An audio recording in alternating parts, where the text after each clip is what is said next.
Sanibonani ngani zakwethu, namhlanje ngizonikhombisa ukuthi yenziwa kanjani i-CV yaseMelika ngendlela elula kunalokho ukuthi utype lapha ku-Word document. Ungena ku-Canva ufike ubhale lapho ukuthi American resume and then bazokutshengisa ama-resumes ahlukahlukene njengalena nje kaDaniel ezisibonelo. So bayakhombisa lana ama-resume ahlukahlukene. I think I should have zoomed this because ibukakela kangcono mangizumile, but then okay, hopefully nizoyibona.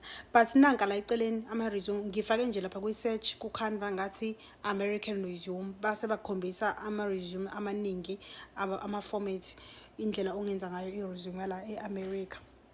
Right, so njengoba bengishilo nakule enye video ukuthi ama-styles e-resume ahlukahlukene, uyazikhethela ukuthi ufuna yiphi style as long as i-format izoba eyase-America and American format. So I usually use this one, mina kunjengoThabos ngijwayele ukusebenzisa le.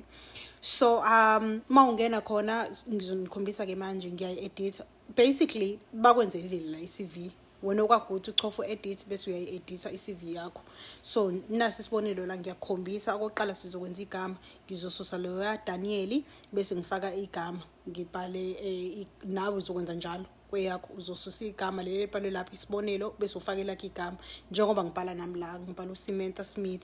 Emva kalokho ngezansi basically bakwenzelile inkosi yami, uyawususa lo UX design. Emva kalokho bafaka i-address yakho la uhlala khona njengoba ubona la babhaleli i-address, ngiyayisusa le address ngifake yami i-address. Mangabe zithandwa zami usuqedile ngenze ukuthi le video ingabe yinde kakhulu, ngiyafaka la eyami address, ngiyabhala ukuthi Durban Inanda B111 street bani or road bani, ufake i-address yakho kanjalo ke yonke imininingwane njengoba uyibona le CV ibhaliwe lapha ya kuSamari. Uzoshintsha ufake ususe leya UK design au UX design ubhalwe lapha, ufake yakhe iSamari. Akwe ngithi nje u-applyela umsebenzi wokuba yi-security njengoba kuthiwa Samari lapha, uzoshiya iSamari njengoba njalo as i-subheading and then ngezansi bese ususa leya mbhalo ebhalwe lapha, ufake yakhe imbhalo ukuthi mina njengi-security kanje uyincome, right?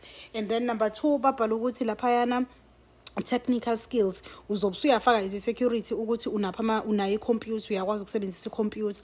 Ngezansi professional experience, uzobusuyafaka ukuthi as i-security mina ngiyasebenza endaweni ukuthi basically le CV sebekwenzelile. Wena kwakho ukuthi ususa information le ebhalwe lapha ufake yakhe information njengoba ngenza la isibonelo. Mase usuqedile uyachofa lapha phezulu ushare khona udownload bese kuba khona ubani usave as image. Kukuwena ukuthi apply ngefoni noma leyo application yakho sukuyenza uapply ngecomputer. So nangiya udownload uyadownloada imahala, ayikho imali oyikhokhayo. And then mase usuyidownloadile ibukeka kanjena ke la bengimtshengisa sengidownloadile. Ngenze uSamuel Smith ngaphinde ngenza uSamantha, so I'll show you ama-styles ahlukahlukene. Le esinye se-style njengoba benibona lapha ya ku-Canva. And then mawuqhubeka ne-video amanye mfuthu ama-CV i-style futhi esihlukile kunalesi, but i-format injani iyafana. Hopefully this makes sense. Iy'nkampani ey'ningi zithandwa zami zike zithi sifuna 1 page phela nje we-CV, ungafaki umdanto. And then ngezansi abanye bese bethi sicela i-cover letter bese uyayibhala ke i-cover letter for this specific video i-CV nalena. And then mawuqhubeka ne-video uzofika egcineni uzoyibona enye i-CV ngiyenzile ngase ngafaka ne-cover letter ngezansi shothi ku-2 pages. I do not recommend you ukuthi ukuhlanganise kokubili i-CV plus the cover letter, because some agencies or companies do not require you to have i-cover letter, they only want i-resume yakho. Abanye they do tell you ukuthi siyifuna i-cover letter. So depending ekuthenini yiphi company or agency or apply kuyona, please make sure ukuthi uyayifunda instruction ukuthi bafuna ini specifically.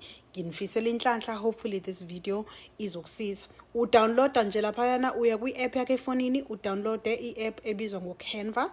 Mase usuyidownloadile then they will show you bese uyabhala ukuthi resume, usho ukuthi yiphi country i-resume yakho ifunayo, makuwukuthi ufuna uku-apply America or e-UK noma i-Ireland kukwena uyafaka kanjalo. And then bazokukhombisa ama-templates ahlukahlukene. Yindaba kunama-templates ahlukahlukene lento engiyishoyo ukuthi i-format iyodwa but i-style sa-CV sinjani, ama-styles ahlukahlukene. So kukwena ukuthi ukhetha siphi i-style.